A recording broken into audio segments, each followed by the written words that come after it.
Hello everyone and welcome back to a brand new video of Fox Flicks on Popcross Studios. Today we're seeing if famous monsters were aliens. Now on the thumbnail it showed Godzilla becoming a Xenozilla, so maybe he means that kind of aliens and not just, well, alien. So let's hop in and see what he's talking about. In 2020, one of the most memorable drawings I did on this channel was Godzilla Venomized. Then in 2021, one of the most memorable drawings I did that year was Shin Godzilla turned into a dragon. And today I think we'll continue the trend, having my Xenomorph Godzilla be one of the most memorable drawings from this year on the channel. But of course it's not the only monster getting turned into an alien. A couple weeks ago, a subscriber who goes by Nikolai Xeno-aliens. That's good. Ackerman suggested that I take some famous monsters and turn them into xenomorphs. I thought it was a really cool idea, so I floated it out to my other subscribers, and it got picked in a poll. Though there was a lot of passion for a Ninjago episode on here, so I am planning on doing that sometime soon too. But for now, maybe y'all will see that idol next Monday. Hit like if you want. Well, whenever he does it, then you'll see. But either way, enjoy the show. Despite the destruction he has caused and his occasional violent outbursts, most have come to accept the Titan Godzilla as a savior to our world. All the damage he has caused pales in comparison to that which would have come had he not existed to stop other, more violent Titans from likely annihilating all human life on our planet. But now it seems we may need to find a new protector. Not 1 week ago, an alien ship was seen hovering above the Pacific Ocean. It was pulsing with a repeating sound that resembled Godzilla's mighty roar. After days of this, Godzilla arose from the depths beneath it and tried to leap out of the water and snatch it from the air in his jaws. The ship maneuvered out of the way but fired a small football-shaped object right into Godzilla's mouth. The vessel then cloaked itself and was gone. Godzilla was tracked by the organization Monarch to try and understand what had been fired into the creature's stomach. And while we still don't fully understand the events that transpired, we know the result may prove cataclysmic to our planet. 3 days after the alien encounter, Godzilla began showing signs of great distress. Hours later, something was seen shifting behind the flesh of the Titan's stomach. Soon after, a monster burst forth from within Godzilla, tearing his belly apart to escape and leaving Godzilla in critical condition. Monarch is doing all they can to try and resuscitate the king of the monsters, but in the meantime, havoc is being wreaked by the beast that burst forth from him, now called Xenozilla. The alien parasite seems to have taken on traits of Godzilla. In a matter of days, it grew to his same size, though has a longer tail with a bladed end.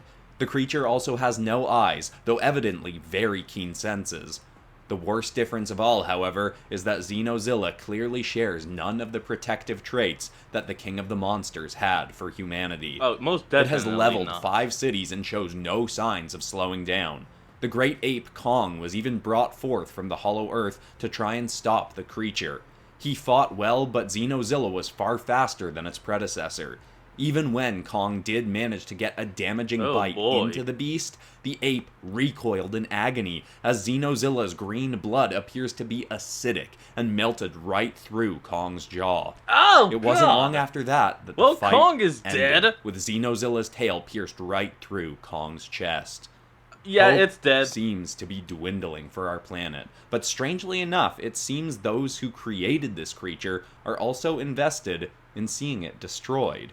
5 more alien ships akin to the one that shot forth the projectile into Godzilla have been following Xenozilla's movements, and have even sent some of their own kind down to Earth with various weapons to try and fight this new Titan. It's almost as if they created this monstrosity specifically for the purposes of hunting and killing it. While they do look like formidable beings carrying advanced weaponry and armor and bearing menacing-looking mandibled mouths, it is difficult to believe that they alone could be capable of slaying a creature of the vast scale and power of Xenozilla.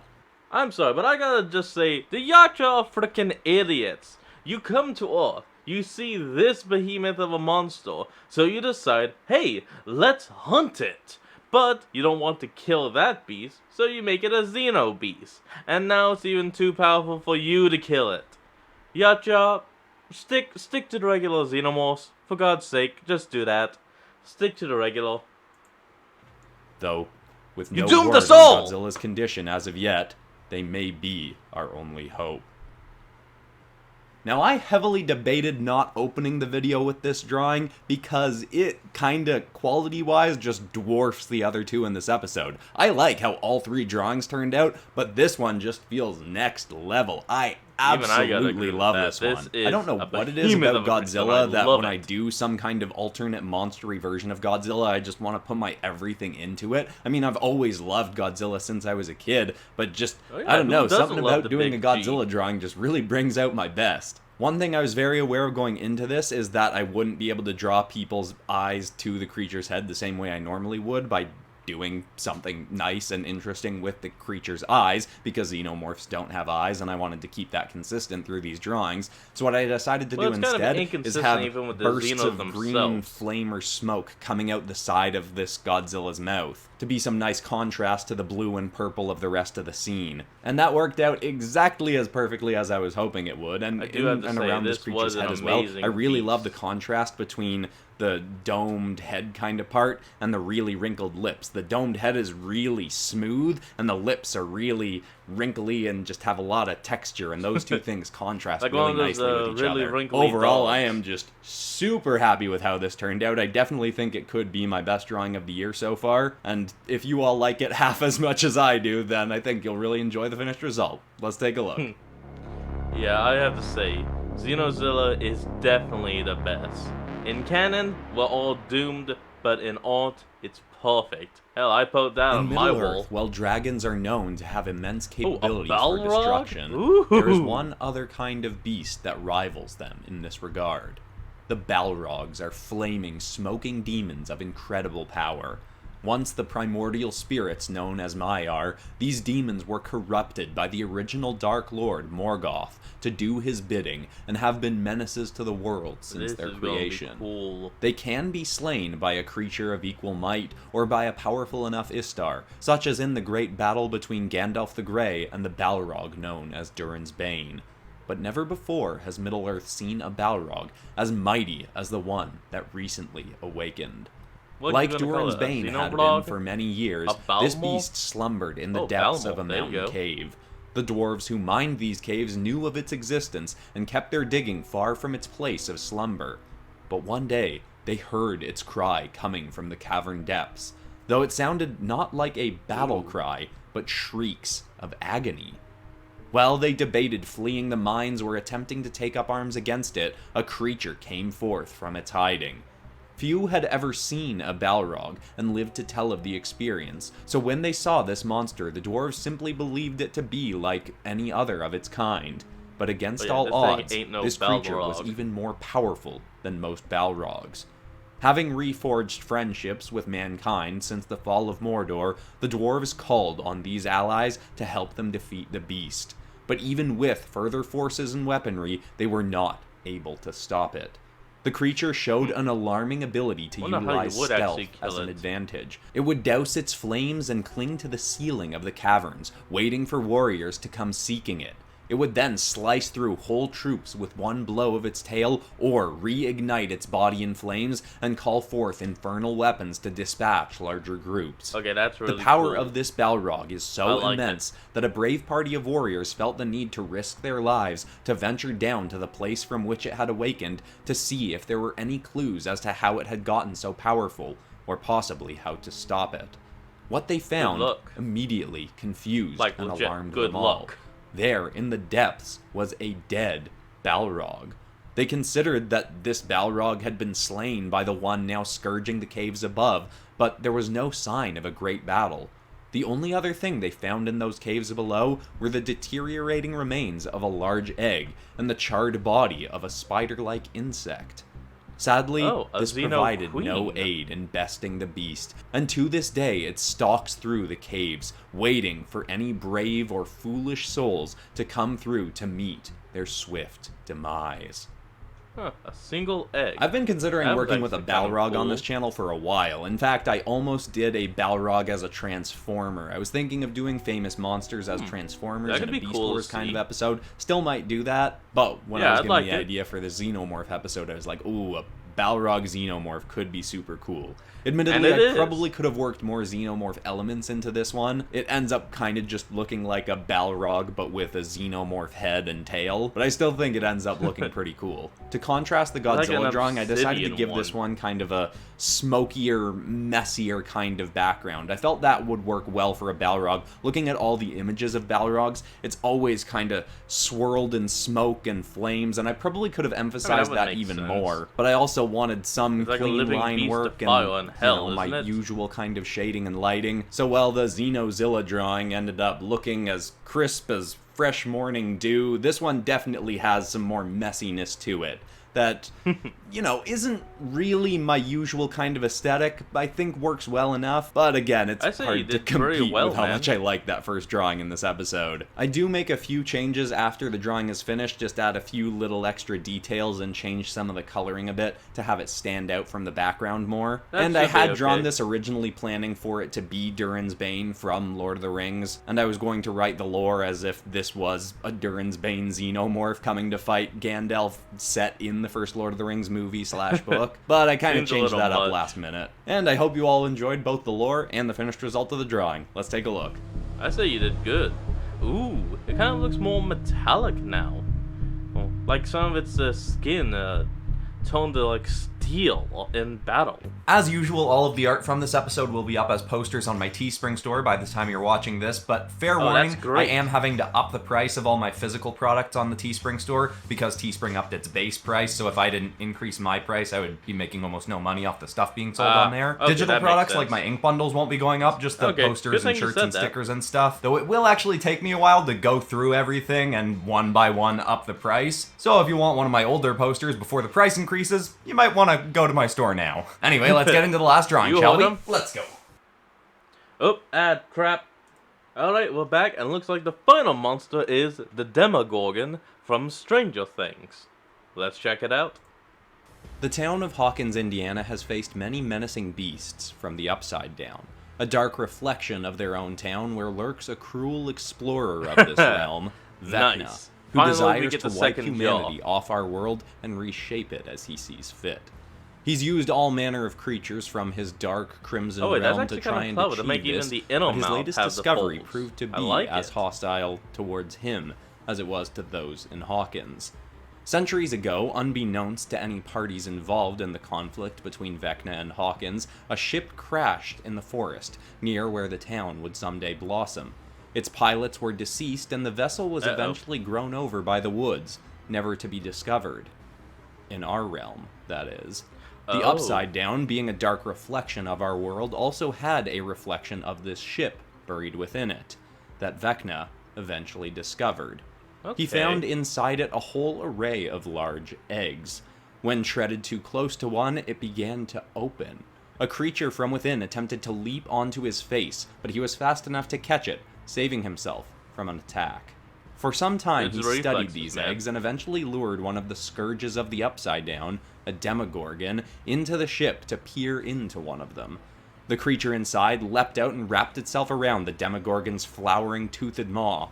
The Demogorgon quickly tore the leaping creature to shreds, but it was still able to inject something into its stomach.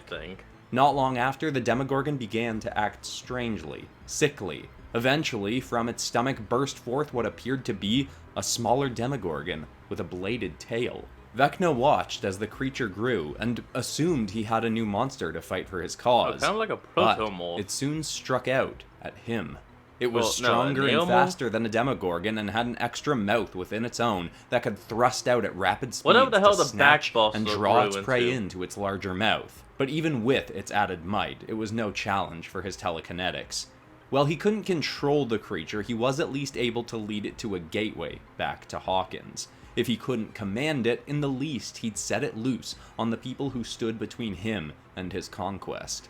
He'd eagerly watch from the other side to see how young 11 could handle this new threat.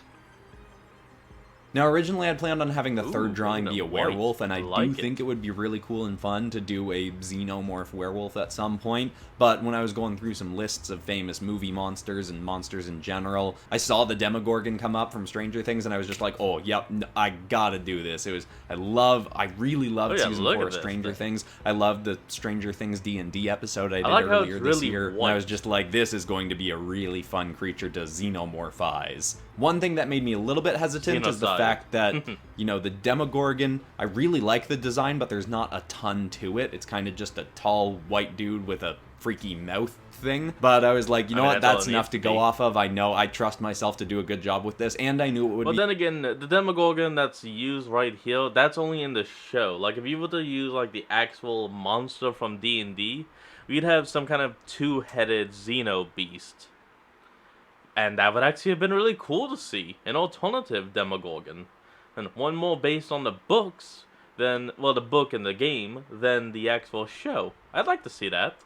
Be fun to set the drawing in the upside down, because I could have some like viney trees and have the background be really red. I do change up the background after the drawing finishes, because something about it just wasn't working for me. I felt like I needed to add a little bit of more hint of foggy clouds in the background, and I do think that ends up helping the piece shine a little bit more than what I have as this sped up version of the drawing finishes. This is also the only drawing in the episode where I have the extra mouth coming out of the xenomorph mouth, and I think it fits well in this drawing. I considered adding it to the other drawings, but with the Balrog it just felt weird because inside of its body is supposed to be like all flames, so I didn't know where that mouth would be coming from, and the Godzilla one was just already so detailed that I didn't want to add another thing to it. But in this one I am glad I put it in there. It wouldn't have been right to have a whole Xenomorph episode without having any of the second mouth showing up. I did also consider for this episode having the lore be narrated by my own original character Astra, who in the past has taken Venom symbiotes to a bunch of different dimensions in the multiverse, like in my Venomized Dragon episode from a couple of years ago now. Figured she might have done the same thing with Xenomorph eggs at some point, but I wanted this episode to be approachable to people who are new to the channel, so didn't end up going that route this time. Anyway, it's no Xenozilla in my opinion, but I do really like how this drawing turned out. Let's take a look.